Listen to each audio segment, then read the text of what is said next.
Some people just don't get it. Whatever it is, some, no matter how much evidence or factual information there is out there, will never understand why they're stupid.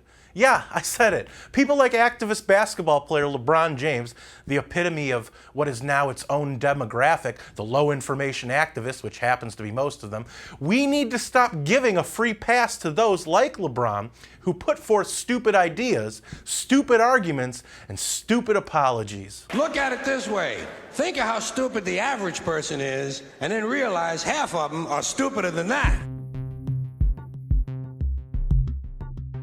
Hey everyone, thanks for joining me one more time on Things That Need to Be Said while the social media powers that be still allow it. For MRC-TV, I'm Nick Kangadis.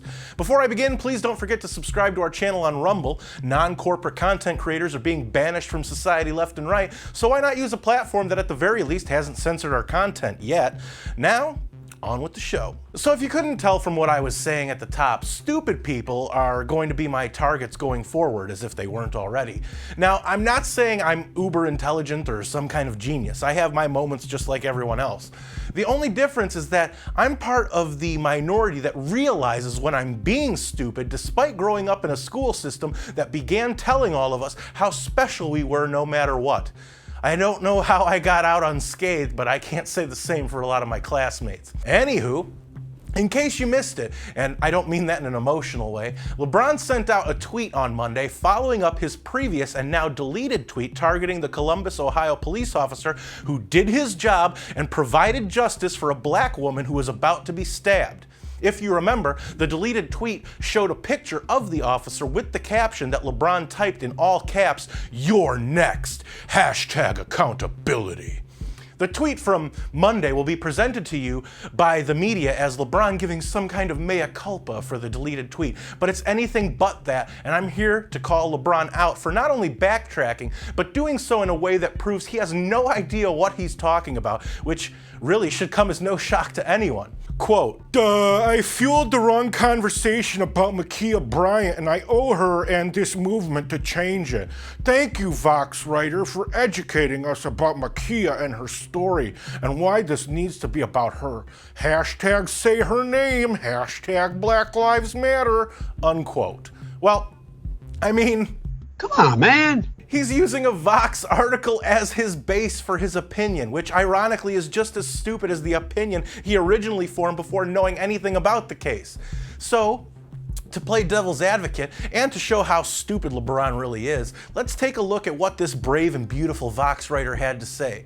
Now, before I continue, let me just say that the Vox writer didn't break down the incident, but based everything they wrote on emotion and false narratives, which are manufactured, by the way, for the desired result of dividing people, inciting others to action, and misinforming others. Yes, the same thing the social media nerds fact-check people for allegedly doing. Quote, according to these viewers, who the writer refers to as those who saw Bryant as the aggressor, Nicholas Reardon, the police officer who immediately shot and killed Bryant, who was holding a knife, was justified. That she was a teenager in the middle of an altercation in which she was presumed to be defending herself did not matter, unquote. She was literally trying to stab someone. She was mid-stab when the officer rightfully shot her. He didn't have time to tell her to stop, ask her how old she was, and then determine whether to stop her from possibly killing someone else. All right, so we know what direction this is going in. Let's move on. Quote, crisis response experts noted, however, that de-escalation tactics like commanding Bryant to drop the weapon, physically getting between the women, or simply communicating with her could have kept everyone alive. In many recorded encounters between the police and white people carrying weapons, for instance, officers didn't shoot first or even reach for their guns. They successfully managed to peacefully apprehend the suspect, unquote. Alright, so this is more about pointing out the false double standard that had Bryant been a white person, this wouldn't have happened. If this was such an issue of race, then why did the officer immediately and without hesitation choose to save the life of a black woman about to get stabbed? As for the crisis response experts, well, They're stupid too. From the time the officer arrived at the scene to the moment he shot Bryant, it happened in less than 20 seconds. For context, here's the altercation from the moment the officer closed his door to the moment after he shot Bryant. Some of you may not want to, so avert your eyes if you don't want to see this. Never mind, the police are already out here. Never mind, thank you. Hey! What's going on? Hey, what's going on? Hey, hey, hey, hey, get down, get down, get down, get down! No, you ain't shoot my baby! You shot my baby! Now let's look at what the experts suggest. Command Bryant to drop the weapon. Well, when the officer came on the scene, Bryant looked like she was attacking one girl, possibly with the knife, before moving on to the woman in pink that we've all seen. Let's also not forget that the guy in the video who said immediately after, "You shot my baby," had just finished kicking one of the women while she was on the ground. So there's that confusion for the officer. Physically get between the women. Okay, when? While Bryant was pulling back the knife to stab the woman in pink? All right, so we've established that tactic wouldn't have worked in this situation. Simply communicating with her. The officer said 4 times to get on the ground, but Bryant didn't stop moving as the aggressor the entire time.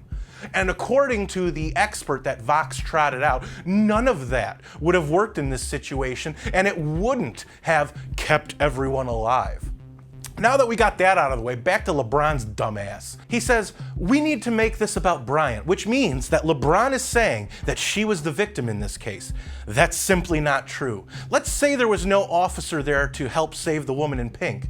You would have never heard of Ma'Khia Bryant. She would have stabbed that woman and just have been the criminal she was trying to be. Unfortunately, a good number of people who, if you remember, are stupid, either only see what they want to see based on the personal biases and prejudices that they have in their own heads, or what the elitist media and social media indoctrinators, who only serve as propaganda machines at this point, want them to know. Thinking for yourself seems to be becoming a thing of the past, and LeBron is the perfect example of such a lack of comprehension. So, am I off the mark here? Were these things that needed to be said? Let me know in the comments, where I do read most and reply to some. And don't forget to subscribe to our channel on Rumble. If you like this video, don't forget to comment, share, and give it a thumbs up. Those are the best ways to help these videos reach more people, and it's the best way to let us know that you want us to keep these videos coming. Subscribe to our channel and hit that notification bell so that YouTube might actually let you know when MRC-TV comes out with a new video if they haven't censored it or taken it down yet. Like us on Facebook and check out more of our work at MRCTV.org. For MRC-TV, I'm Nick Kangadis.